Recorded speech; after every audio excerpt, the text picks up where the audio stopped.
Welcome to the show. This is called Request Backup, as you may have heard.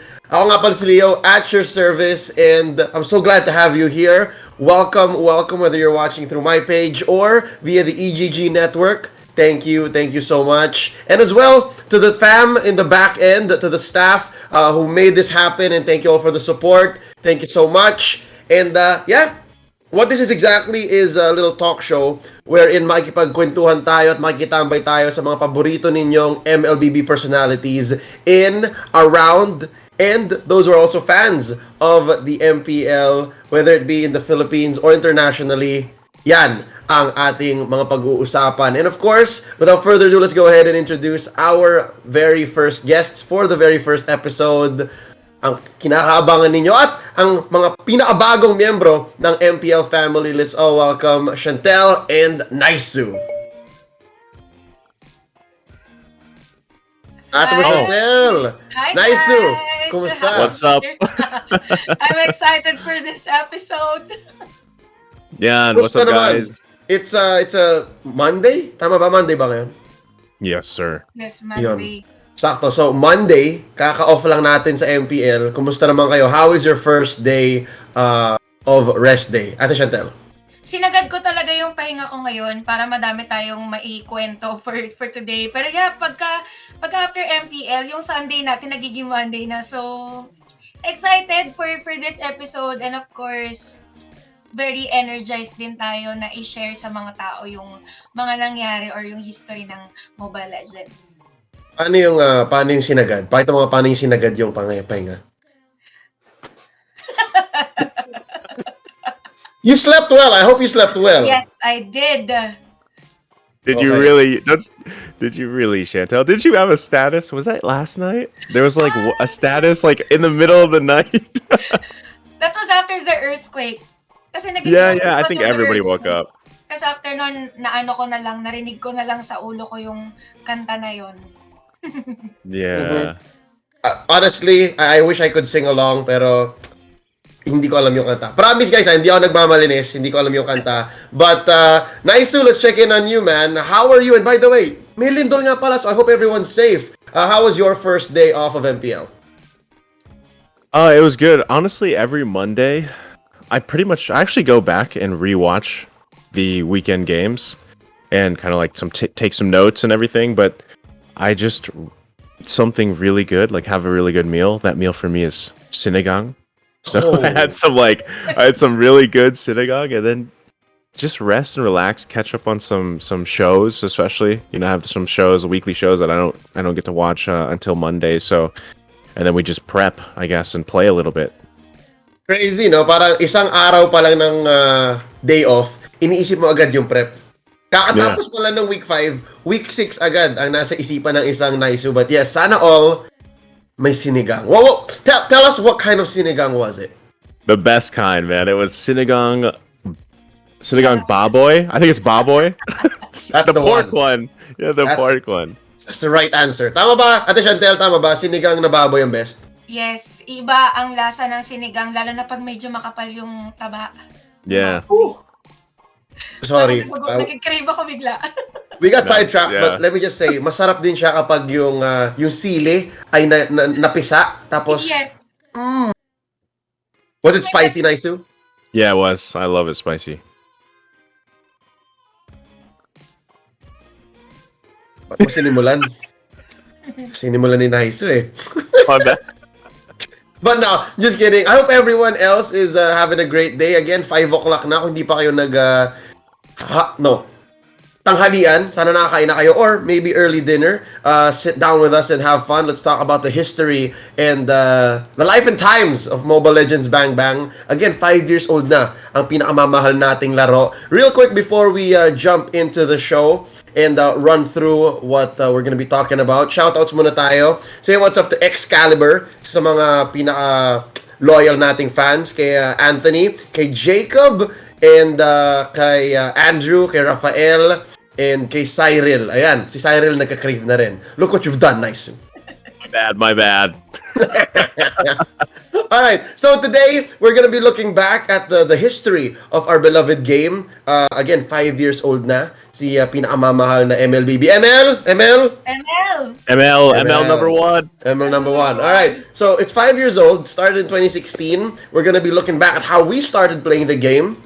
We're gonna go talk about our first impressions. We're gonna look at the first few activities of Mobile Legends na activation on the ground, no? So basically first seasons of MPL. Tapos pag-usapan natin ang ating favorite moments and a whole lot more. So on your screen right now, you guys are gonna see kung ano nga ba ang itsura ng ML nung first years niya. 2016.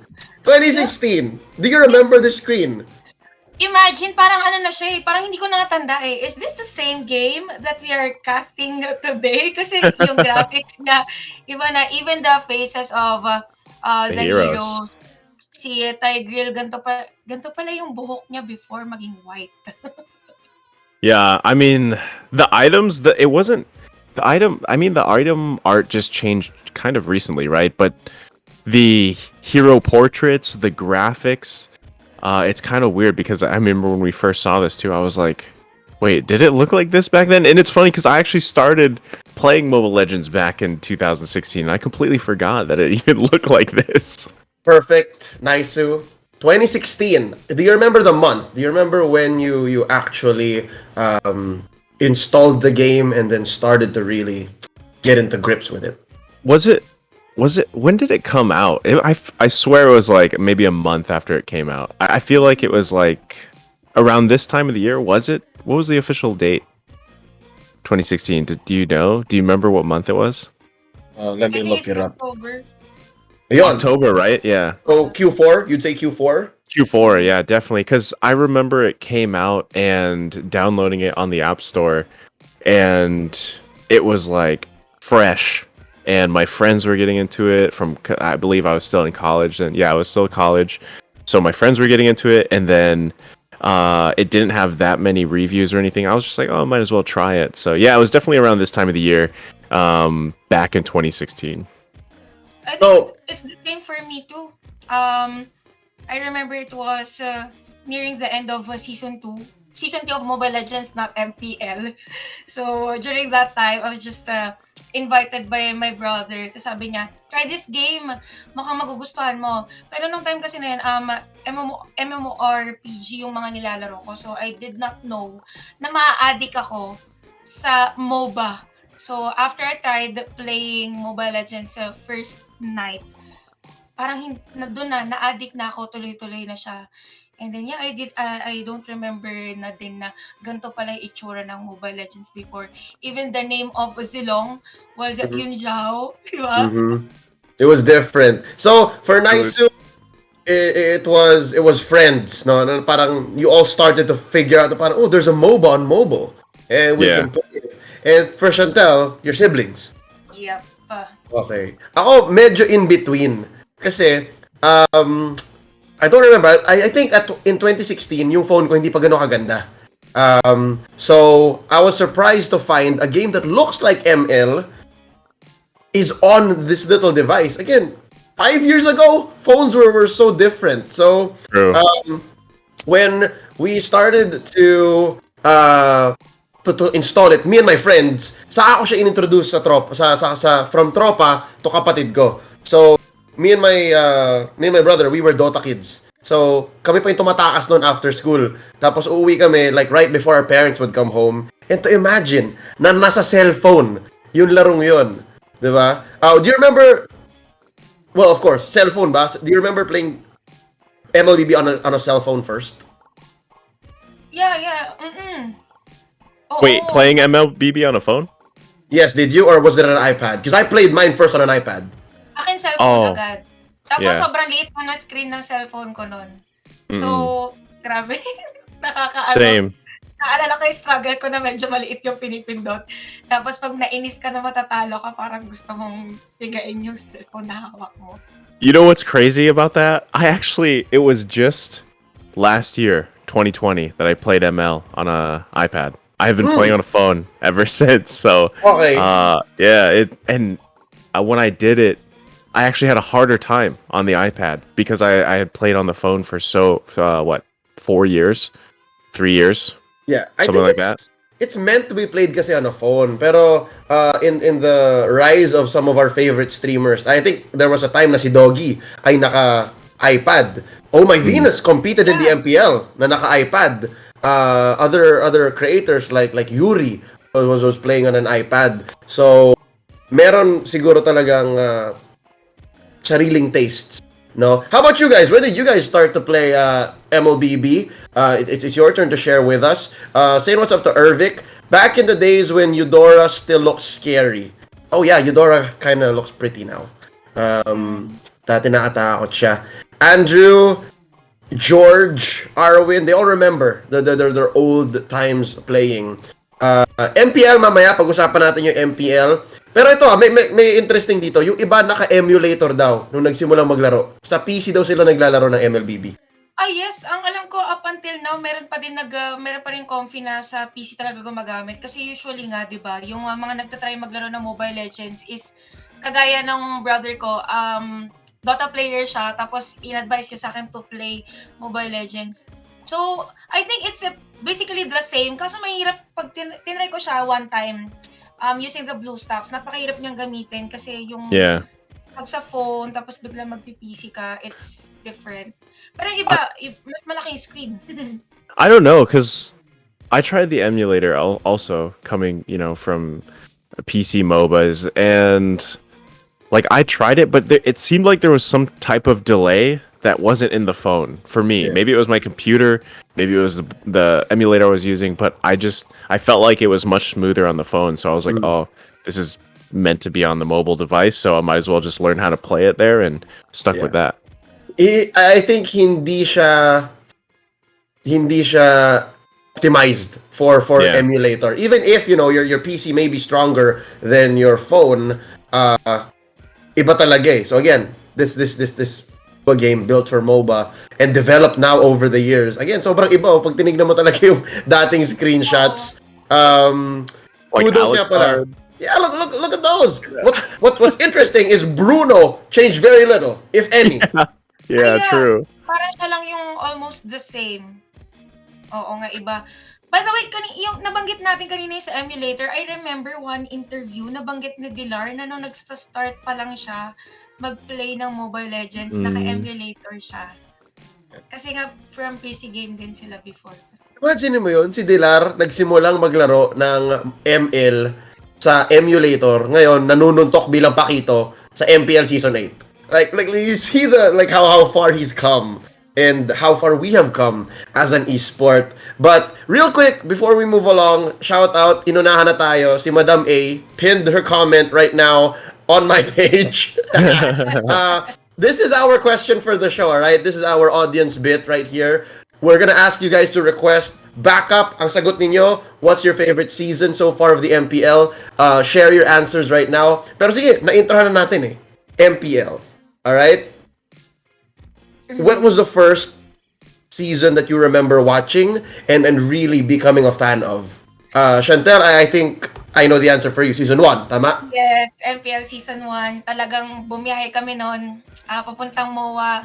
Kasama ko pa nun I was with my brother. Tapos kasama namin yung squad namin. Tapos all those days na may event sa MOA or may MPL sa MOA, nandun din kami. So, biyahe lang, uwi. Tapos balik ulit kinabukasan to watch MPL. So, yeah, MPL Season 1. Tumataas yung balahibo ko. How many days was that playoffs? I think that's 2 or 3. 2 or 3. 2 or 3 tapos sa MOA Music Hall, right? Yes. Ayan, may pictures tayo. Mga Season 1 casters. Grabe si Manjin. The face! Just sina Wolf, sina Rockhart, sina Kaysaya. Ayan, this, look. You look at the picture and you can feel the heat. Yeah, I remember when this MPL, kaya ako din siya isa sa naging favorite at saka tumatak. Kasi there was a day na may laban yung either main at saka yung Obs Gaming. Tapos nag-status lang yung mga players na wear black if you support OBS or wear this if you support either main. Kasi that day, may kita mo na yung crowd talagang sinunod nila. So, may kita natin na united for that day talaga yung fans ng ganto and ganto. So, naramdaman ko na during that time na this is something. Rock Years hard. back. Yeah, rock hard. Look at Fetus Rock Hard. This is Fetus Rock Hard. So different, man. Isaiah does not age at all, and I kind Yeah. of get it. Look, they're not wearing ties, they're not wearing coats, but who would? Who would in this weather, right? That's crazy though. I mean, even back in season 1, that was ESPN, right? I believe it was shown on ESPN. May coverage yun, I'm pretty Yeah. sure. Because again, it was the first of its kind eh. The first big... Oh, ito naman si Lon. Oh, Lon tsaka Vil. Can you believe that? Vil is doing like Valorant right now. Yeah. Pero nag-host nung isa sa mga pinakaunang MPL seasons. And look But at yes. This is Chantelle's first experience. How about you? Naisou, ikaw, what was your first MPL experience that you remember like fanboying over or really paying attention to? For me, I remember when season 1 and season 2 were going on, but I think like I was so wrapped up in college, honestly. It was my 4th year, focused on thesis and all that stuff, the typical college stuff.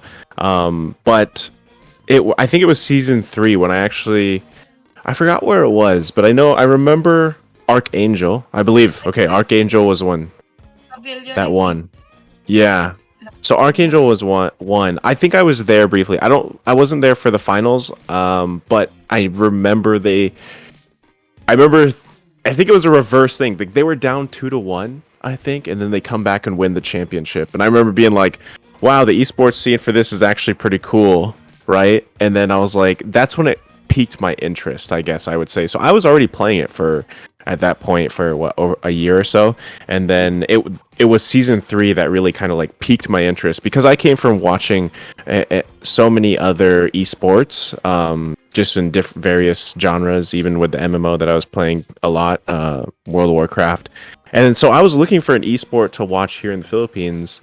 And then that's when it was season 3 when I was like, oh, this is actually pretty cool. So I play this game so much, I might as well start watching the esport. And that's kind of like what happened for me.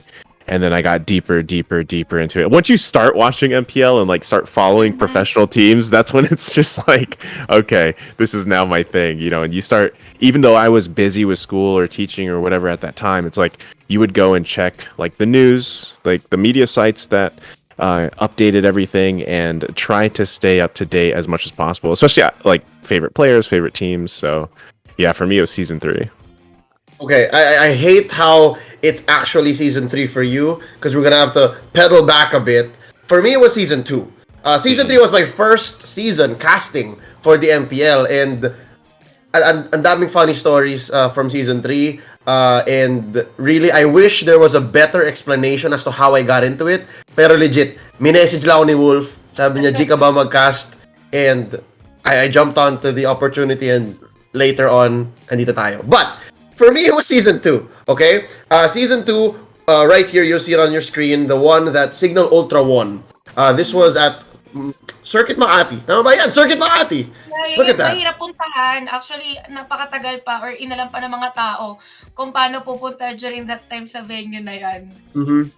So, Circuit Makati na nasa libliban ng Makati. Tapos, sakto nga siya, gitna siya ng Commercial Makati, CBD, Commercial Business District, and then gitna siya ng Residential Makati. So, it was a new mall back then. Pero, ito yung isa sa mga pinakaunang MPL na naka-suit and tie na talaga yung mga casters. I remember sina Rockhart, sina Nomad, sina Butter, si Doggy. Dito yata yun ang galing. Yung line niya na, kung wala kayo, or kung wala ako, wala kayo. Ay, yes. Oo, I remember that. Parang, siya na surprise interview lang siya during that time. Kaya parang naglalakad siya. So, hindi maayos yung line of thought niya nung tinanong siya kaya iba yung nasabi niya. Pero season 2, ang dami ding personalities nun. Kasi I remember si Yuri Gaming, isa sa mga female streamers ng MLBB. Nasa Japan pa siya nung MPL season 1. Tapos MPL season 2, nandun siya sa ground event. And dami din sila, King Cosmos din, yung sa mga DD. Tapos nung time na to, I think, ito din yung time ng Shots and Cosmos, if I'm not mistaken. Shots and Cosmos, SNC, Imbalance. SXC, yes. SXC. Yung eventually magiging EVOS PH. Yes. Yeah. So this was a momentous occasion. Again, yung season 1, parang breaking ground. Season 2, parang, eto na, nakikilala nyo na sila. Yeah, pero for me personally, as a person, no, medyo intimate yung storya. Kasi nung nakita ko, yung playoffs, or, well, eventually, grand finals ng season 2, sabi ko sa sarili ko, streamer lang ako nun eh, medyo streamer lang. And I was a fan of ML, pero hindi pa ako involved sa esports. Sabi ko, and I didn't know I could cast I didn't know na pwede ako maging caster at that time. Tapos sabi ko, one day gusto ko i-host yan. Sabi ko, gusto ko mag-host ng MPL. And then, wala, like, I don't know how we come to this point right here. Diba? Pero, yon. So, season 1 for Chantelle, season 2 for me, season 3 for Naisou, and then we all eventually found our way into the league. Shoutouts muna tayo, and let's see what people are saying about our little topic here. Season 3 and 4 ang isa sa mga pinakamainit, as said Ervic. And I think season 3 was also the first time we met Ervic. Season 4 napag-bonding na rin tayo. Nothing beats a live audience, obviously. There is also some folks who are saying season 2. Season 1, dun nila naalala yung Aether Main, yung DD Pro Gaming that eventually will become Signal Ultra. Chantelle, may nagpapa-shoutout sa'yo. Naalala mo si Boss Sab? Ay, hello! Nako, nakakamiss to. Shoutout, boss. Jose Marie Lim. Idol Sab na ang ating dakilang player care. Yes. Na madalas kong kasabay pabalik ng hotel. Galing sa venue. Naisou, I remember. Your first MPL moment that you remember was from season 3, right? Yeah. Le Pavilion is where it happened. That is literally blocks away from where MPL S8 is. Oh, really? We drive by it every day.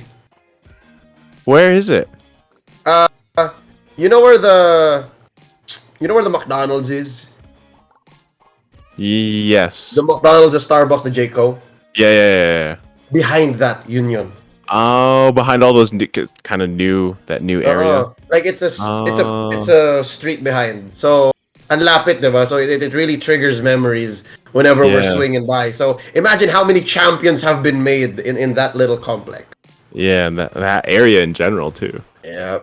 Say what's up to Boss Ikoy of Tier 1. Yan, si Boss Ikoy. Kumusta naman? A lot of things happening for you guys over there in the black and white, of course. Strongest team in the MPL right now. Huge show coming up. Fun times. As well to George Wong. First played ML while waiting between matches of the KL Major. Matches were the perfect length. Speaking That's of... That's what pulled me in, man. Really? What? Yeah. Waiting? Or the right duration?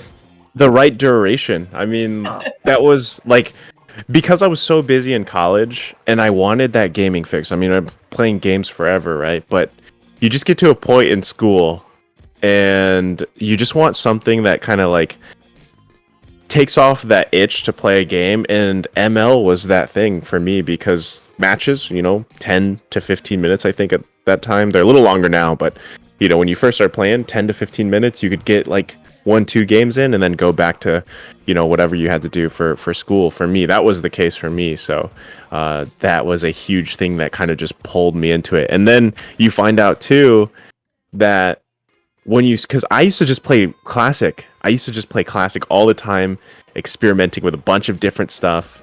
And then it was like, okay, there's a ranked. I don't know why I was scared to play ranked, but I had to like get over the fact of being scared of that, and then I got into ranked, and that's when I got super hooked on Mobile Legends because of the whole ranked aspect. And once you figured out, it doesn't have to just be the 10-15 minute itch scratcher, that there's a competitive level here. That was it. Yeah, I mean, especially when you then you throw in friends. Like you bring friends in. It's like a whole domino effect, right? Like you get in it, and then you pull your friends into it, and then you're like, yo, let's just start a team. Let's start a team. And we knew we were like too old at the time to even be like pro players or anything, but we like to be competitive. And then that's where it started. And for the longest time, that's the thing too. I would say 2.5 years, I had the same squad of friends, and we would push ranks every single season. And it only eventually broke down or like kind of died out because we all grew up, and like some of them are married now, some of them have families, but even though the squad like isn't together pushing games anymore, I mean, occasionally we still get to play a game or two, here and there. So that was definitely a good memory for that whole thing. Yeah, a lot of folks started out like you did, like we did. This is a fun game. Oh, there's 5 of us, 6 of us. Why don't we start a team? And eventually we all started looking up to these folks right here, right? The first few, no pun intended, few is part of DD Pro Gaming here. The first few actual teams na pwede nating tingalain. Di ba? Yung mga totoong Lodi. And they all inspired us, and eventually we're all still here. We're still playing the game. We're still shouting about the game, literally. But yeah, for me, I always drew the line kasi nung first few years ko with MLBB, so I'd say that's 2016, 17, 18. It really was just, again, how do I say, para siyang commodity. Or para siyang sabihin nating, I was just so impressed na merong MOBA literally in the palm of my hand na dati dapat sa PC siya ginagawa. So, fun lang siya, and then eventually it became a little bonding experience between me and my girlfriend. Naalala ko noon, we would always play, this is disgusting when I'm saying it out loud, Nana and Hilda. Top lane. It's disgusting. Not the Nana. Not the Nana, please. This is old Nana and old Hilda. Tapos, again, what a troll lane. Until now, we admit na nanganganswer lang kami noon, and we would win a fair share of games. Pero hanggang dun lang siya until it eventually became a streaming thing. One of the few streamers on Twitch that actually covered ML. Tapos, ayun, casting it eventually. How about you, Chantelle? What was your progression throughout your career in ML after, malaman mong, ay, pwede pala ako ma-addict dito? Saan ka napunta nun? Yeah, actually, after ko maging active sa mga tournaments, sa mga LAN events, nanonood ako. Tapos nung una kasi, let's be honest, hindi natin masyado napapansin na may nagka-cast. Naririnig lang natin sila. Pero on MPL Season 2, napansin ko na yung shoutcasters. Tapos from there, nakita ko na may nag-post na they need a shoutcaster for a specific studio. Tapos I tried. During that time, I don't have any idea. I don't have a background in public speaking or anything. Pero, I just know yung mga nangyayari. Alam ko lang din yung ginagawa nila. So, sabi ko, try ko. And then eventually, it became part of my system. And now, we're here sa MPL. And it's a nice journey to share. Kasi everyone could be everyone or anyone could be a shoutcaster in the future. Diba? Parang yung story na pinapakita din na yung mga dating nanonood lang, pwede maging shoutcaster, yung part na crowd na nag-cheer, just like what happened to us 3 na nanonood lang tayo before, and now we're doing this for a living. So you get to do what you want and at the same time earn from it, and it's the best experience na maging part ng ganon. And eto, nakikita ko sa screen, natatandaan ko to, by the way, sorry. Yung kanina, yung sa MPL Season 1, who would not forget that 8-minute game number 3 championship for AE. Kaya nasabi na #Either lang malakas and then eventually Bren lang malakas. Imagine, Bren championship yon 8 minutes. Lalo ko sa 3-0 for AE during that time ng Season 1. But ito yung, I remember sa the legendary na interview din ni Ribo. Ito yung parang hindi niya makakalimutan na championship experience niya. Kasi parang same lang yung pinaka-lineup ng dalawang team. So doon nabuo yung parang sinasabi nating rivalry ng Signal Ultra and ng Bren Esports. El Clasico. El Clasico. Yeah, yung pinakaunang El Clasico. And I'm sure a lot of people, even if they're new to the scene, na kunyari, sabihin natin noong 2020 lang sila na humaling sa ML or maybe a little earlier than that, kapag sinabi mo El Clasico, still that Bren Signal Ultra rivalry. And again, 8 minutes. Wow. Ganon katotoo yung salitang Bren lang malakas. No? Speaking of which, Ikoy remembers his favorite moments. No? Favorite season niya daw, season 2. Cause Signal Ultra pa siya nun, and nag-champion sila. Obviously, yes. Yun yung, kasagsagan ng Laban Ultra. And eventually, it led them to even more wins, and eventually making more of a name for themselves. I think Signal Ultra was 3rd place or 4th place in Season 3? Tama ba? Teka. Oo. So, yeah, I think, yeah. Malakas talaga, may magic talaga yung Signal Ultra doon. And lo and behold, some of their players are still here today. It's still kicking ass, right? You have Few, you have Eson, just to name a couple of dudes. But yeah, real quick, shout outs to Sir Eric Valmonte. Balbi, how you doing? Chantelle, Naisou, can you say hi to him as well? Because that's his dream right there. Hi, Sir Eric. Nako, Yeah. Hi, Sir Eric. Yeah, okay. He's very happy. He's very happy. Now, Chantelle, I'm glad to hear na for you it was really the road to casting. Because I think your first season in the MPL was season 4? Yeah, season 4. Natatandaan ko pa yon yung yung audition. May mga audition kasi yan. Huwag natin pag-usapan kung paano ko binenta yung sarili ko during that time. Kasi meron yun meron din part yun. So may hindi nakakalam guys, nag-undergo din talaga ng audition yung mga casters. Tapos may benta moment. Alam ko, epic yung epic yung kay Naisou. Oh, he's smiling. Kasi epic yung benta moment niya.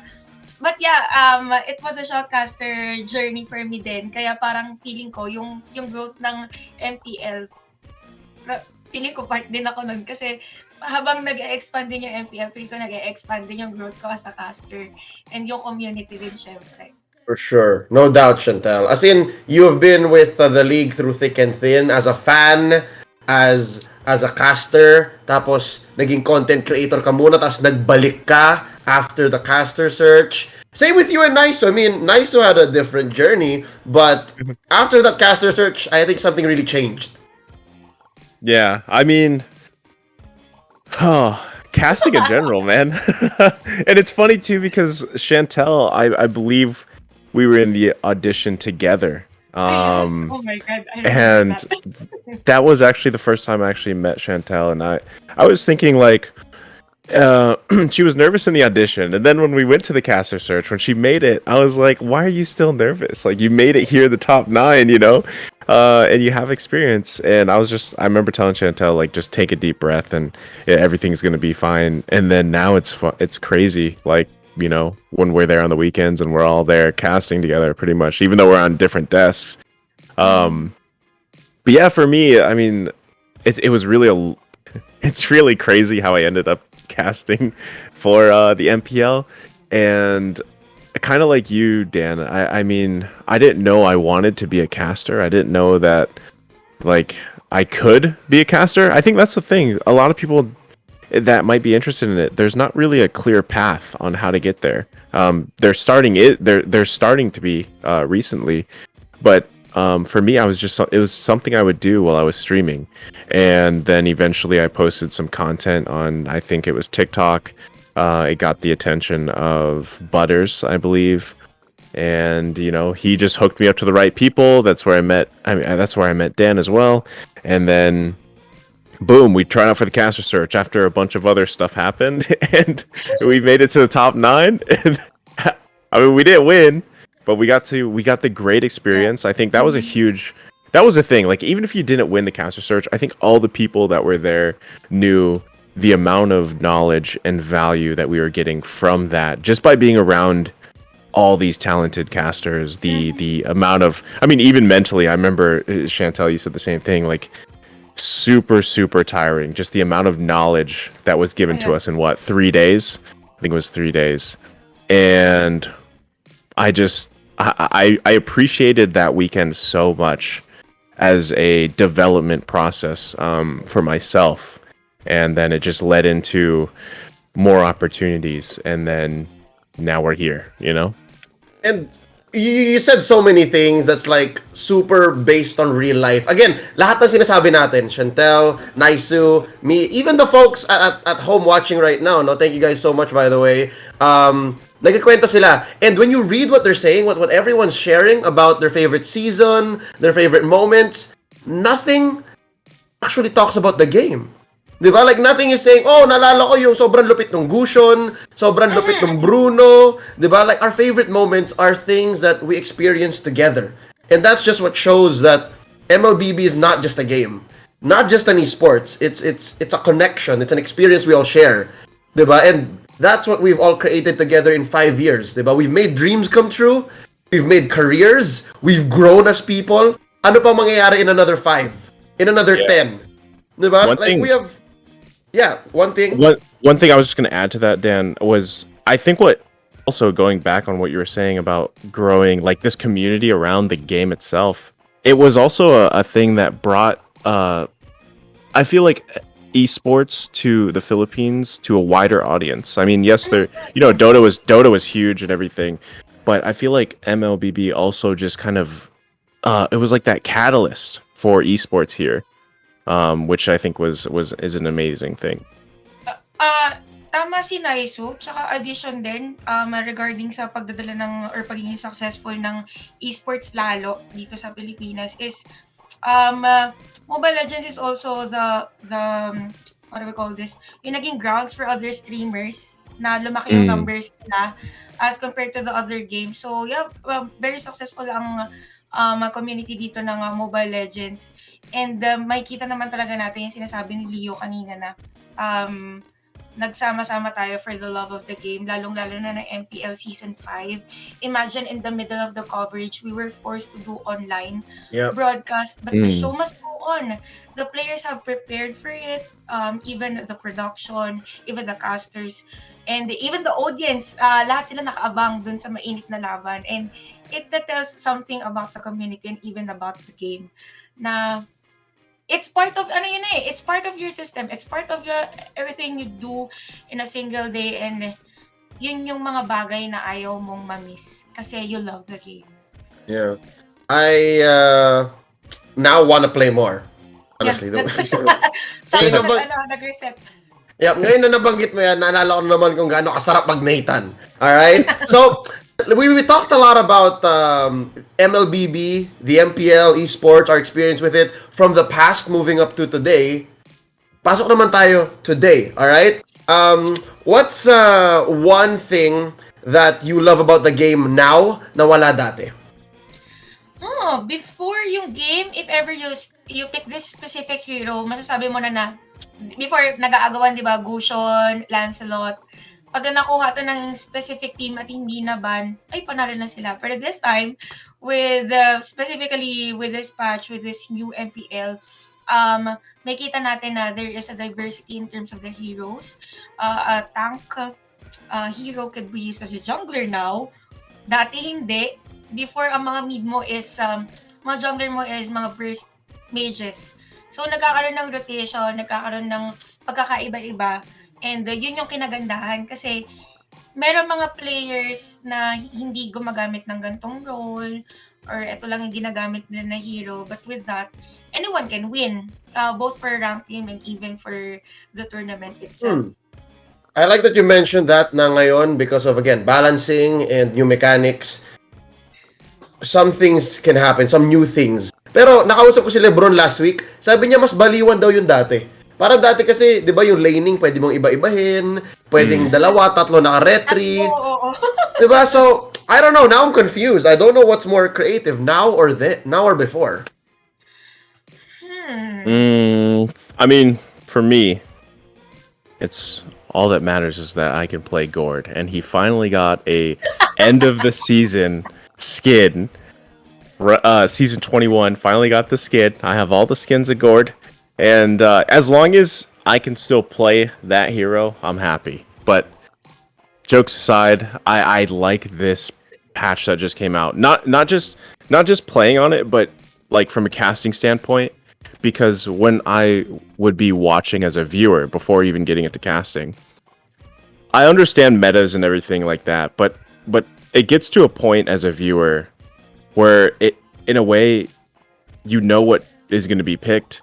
You know how you most likely know the outcome. So I feel like with patches like this, especially with season 8, there's a lot of variables that can happen, a lot of variety, and it makes it really enjoyable, not just from a casting standpoint, but just as a viewer, personally, thinking about it as a viewer. I like seeing crazy things happen, like crazy picks or experimentation. So this is definitely one of my favorite seasons. Even if I wasn't casting this season 8, this would have to be one of my favorite, if not my favorite seasons. Yeah, para ang sarap manood, ang sarap maging analyst at home, or ang sarap mag-theory craft. And this is without the assassins, right? Last weekend, wala tayong Lancelot, Hayabusa, and wala rin Kagura. So, imagine what if next week, diba? What would the metagame look like then? As for me, I don't know. I like that the game is slowly optimizing the user experience. Kasi, again, we saw some screenshots earlier from years back, diba? 2016, 2017. I can't recognize that game. Ang layo. So ngayon, lalo na with the Land of Dawn 2.0, yung bagong, UI update, sobrang saya ko sa ganong klaseng UI ng ML. And again, it's every day. And every single time na makikita mo yung graphics na yon, compared to this, masaya ako na nandito tayo ngayon. Masaya ako na meron tayong mythical glory instead of glorious legend. I didn't even know what glorious legend was. Or maybe that's because I was a scrub. So I didn't know na may ganon. So, yun. Doon kaya hindi ko rin alam yung glorious legend. Ako hindi ako maabot doon. Ito, yung direct natin, si Kisaya, umaabot siya doon. So, grinderist siya talaga. But, that aside, again, it's so nice to reminisce. But real quick, alam kong maraming nanonood dito dahil sa ating, how do we say, involvement sa MPL. So, let's just go ahead and talk about what's going on in the MPL real quick. Just pasadahan lang natin ng konti. Let's look at what the standings are right now, and let's have a few words about what this might mean for the next couple of weeks. Last 2 weeks na kasi ng MPL, so huli natin kita after week 5, after last night's matches. It's Blacklist on top, Onyx coming in at second. Medyo tight ang RSG Echo. Well, hindi lang medyo, legit, kasi pareho sila ng point. Tapos, Bren is back. And then it's NXP, Omega, and TNC fighting amongst the bottom for that last slot in the playoffs. And mainit yung last slot na yan kasi technically, lahat sila pwede pang pumasok. Yes.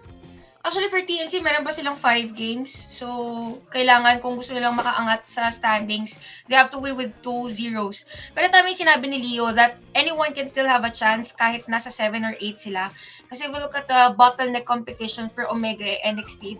Actually, yung tatlo pala at the bottom 3, they still have games. If they win with a 2-0 automatic, that's 3 points for them. Kumbaga, kasi ang dami nagtatanong, specifically yung mga viewers, laglag na po ba si ganto? Laglag na po ba si gantong team? The answer is, it depends sa performance ng ibang team. Yeah. And, note, kaya rin mas mainit yung laban sa baba, yung tatlong yan, kasi maglalaban pa sila. They will play with each other. Still, one more match. So, they have an active role in either knocking each other out or staying in the playoffs. So, ayun, ang hirap lang. And again, tama dito si Gerson. Gerson says, walang tapon sa mga teams. Sayang, meron dalawang hindi makakalaro sa playoffs. And that's right. Even if TNC is having a difficult time, you can see na meron naman silang hulog, meron silang arit. Because you did see that they almost gave Blacklist a run for their money. Talagang nahirapan lang sa comms, tapos sunod-sunod. Same with Echo. Nasplitan lang sila. So there's really something here. And also, you can say the same for Omega NXP. Naisou, what are your thoughts on week 5 standings? So far, man, I mean, it's a toss-up. I mean, we talked about this on the panel, too. Everybody's pretty close, even if TNC has 7 points. Like, with 2 weeks left, they still have the potential to go up, right? And I feel like there's something there with TNC. They just need to figure out how to, I guess, like utilize what they have and make it work for them because they have a solid team. And I'm also secretly there rooting for TNC. And I just want to say, like, the two teams there, RSG and Echo, have been a blast, honestly, to watch, to cast, especially RSG, because preseason, it was the team, some specific players there that I was really looking forward to see how they perform, how they play, and they have, just done. I mean, speaking of, Demon Kite being one of them, just he's performed so well. So, but I'm also waiting, as much as I love Blacklist as well, and I've been a fan of Blacklist, I'm waiting to see who breaks the code, man. And I feel like if the time for that, it's going to be this weekend, this weekend. I'm not sure how many games they have to play this weekend, but I feel like with the new patch, and this is why I was saying things are so exciting, because with the new patch, and then possibly we could see some assassins being picked up this weekend for week 6. So like there's going to be some, I feel like, very interesting matchups, and part of me wants to see if anyone can actually break Blacklist, because you mentioned it. It was Echo. Wait, was it Echo that got really close? I think a lot of teams got close. RSG. Actually, I think I casted that game. RSG, yeah, they had them like I mean, it was such a good game, and then just one mistake. But that's the thing about Blacklist, right? They punish mistakes very hard. But overall, it's been a blast for 5 weeks. I can't believe we're already going into week 6. Right? I'll just put it like that. Time just flies by, man. And yeah, at least this season, more than even season 7, given, siguro nga, Bren did break Blacklist code once. But this season, Blacklist is going to 3 games more often, I think. Even against TNC, the team at the bottom, game 1 was like 80% theirs. Tapos binaliktad lang ng Blacklist. So there really is a close match there that a lot of these teams can really learn from, so that eventually we do see Blacklist add 1 to that 0 over there.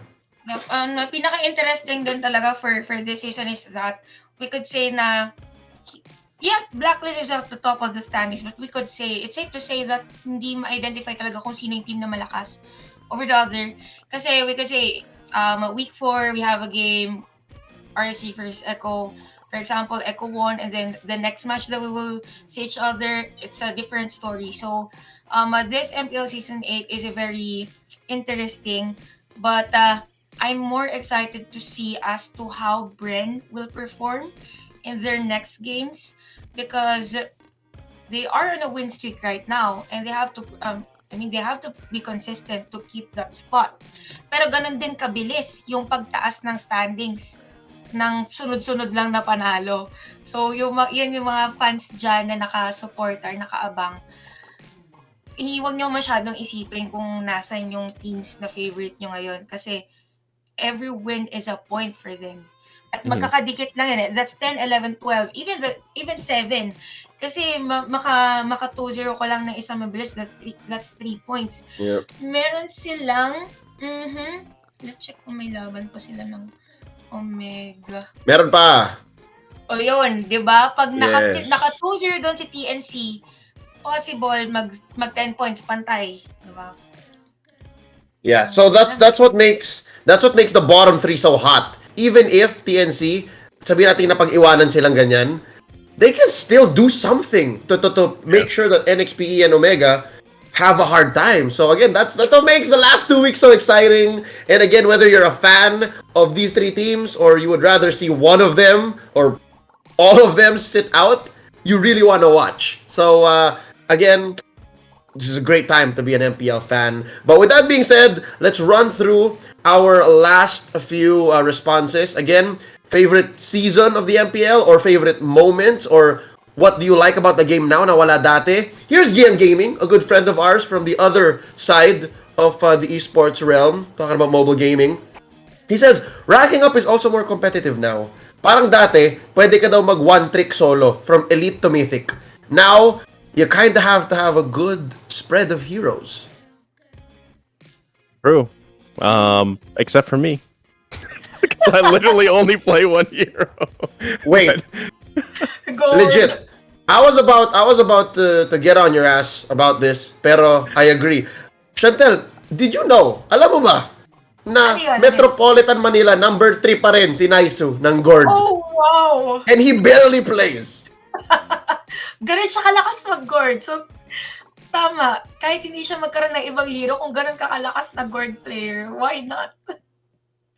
I mean, Not at all. I just love the guy, man. I mean, if I could just play Gord but the problem is now, I mean, this is something I've always dealt with for the past however many years it's been that I play in ML. Every time I show Gord, doesn't even matter. When I was number 1 in the Philippines and number 1 in the world, and I would put the thing out there, in the pick and ban phase, people would still be like, "What Gord? What Gord?" What It's like, Gord? it doesn't matter. Yeah, kasi merong mindset eh. Merong mindset yung mga tao na kapag ka-Gord, di ba hindi na siya nagagamit even on the tournaments. Oo nga, no, medyo sakit ka ng mga tao pag kahit ilabas mo, kaya top 1, Philippines, Layla. Wag, Layla. Walang ganun Yeah. sa mga. Pero if you're good at it, why not? Legit. Promise, pag may nakita ako na top 1, 2 local nila, benefit of the doubt. Like, what could go wrong, di ba? But yes, super duper proud of Naisou. Number 3, Metro Manila Gord. Ano? Still. Okay, grind tayo, okay? I think Gord would do well with my Nathan. Basta mid ka. Awesome. Okay? Yeah. Alright, let's do that. Thank you guys so much for jumping in. Last few shoutouts here. Larry, John, Deadeye, si Sid, Ray, Ash Hong here, Carl, and Joen saying what's up. Christian has a question. Oh, sorry, that's not a question. He's just saying ang pogi daw talaga ni Naisou. Okay. Thank you. Maraming salamat. Thank you. May nagtatanong eh, Pinoy ba talaga si Naisou? Where is that? I can't find it anymore. Oo, meron kanina. Ayun, si Jerson. Pinoy ba si Naisou? Oo naman, half. Kalahati. Oo. Oh, ayan. I hope you guys are happy. There's the answer. Alright. Buff Gord? No. I don't think Gord needs to be buffed, man. Meron nagsasabi, mag-cosplay ka din daw ng Gord Naisou. Ay, pwede. Hey, Halloween's almost here. I'll Pwede. paint myself blue. Wag! Meron naman siya skin na hindi siya blue eh. Oh, true. Baron. Oh, Baron yun na skin. lang. Do that. Alright, Cara de Dalisay. Thanks for dropping by as well to Ace. Before we close up the show, again, guys, you guys are amazing. You made the first episode of Request Backup such a success at home. And of course, to our guests, Chantelle and Naisou. Before we wrap up and close up, last few shout-outs, and where can we find you on social media? And thank you so much, Leo, by the way, for having me here. And masaya ako nakasama din kita, Naisou, dahil Monday ngayon, break time dapat natin. Pwede niyo po ako mapanood every weekend sa MPL, of course, social media pages, all accounts, at Caster Chantelle. So, thank you for today. It was nice to share my journey na rin at saka na MPL. Love it! Ate mo, Chantelle, nung linggo. Analyst mo, Chantelle. Thank you so much. Naisou, how about you, man? Where can we find you? Yeah, thank you, man, for having me here for the first episode. Appreciate it. You guys can pretty much find me everywhere, whether that's Twitter, Instagram, Facebook, even Twitch. You just type Naisou, you'll find me. Very active. Just not so much streaming. So, I mean, I want to get back into the streaming schedule. I don't know how you guys do it, but I definitely need to figure that balance out. But yeah, thank you so much. Continue to support even the English stream. I know both streams are amazing, but you could find me on the English stream. You probably will never see me on the Tagalog stream. So, but thank you guys, and again, thank you, Leo, for having me here. Gotcha, bud. I know someone who might be happy to see you on the Tagalog stream. She's laughing right now, very hard. Tapos Oh, God. pala, huwag naman sa Yeah. Nanood siya eh. So, what did you say that last night? Like when after that Friday night, what did you say when you went into the back room? Ayoko na mutan. Tagal. All right. Last few shoutouts here, Andrew, DC. Naisou, can you say this? Our friend Golagat, we're a big fan of your content, man. Sabi ni Golagat, can you do this tongue twister? Siopaw, siomay, suman. Say that 3 times fast. Shopai Shoma Suman. Shopao Shomai Suman. Okay. Shopao Shomai Suman. Wait, is that way too Yes, slow? correct. Or what? There you go. Do that. Shopai Shomao Suman. Shopai Show. I can't. That's a tongue twister. We're okay. We're good. Thank you. You tried. Oh, all right. Let's get out of here.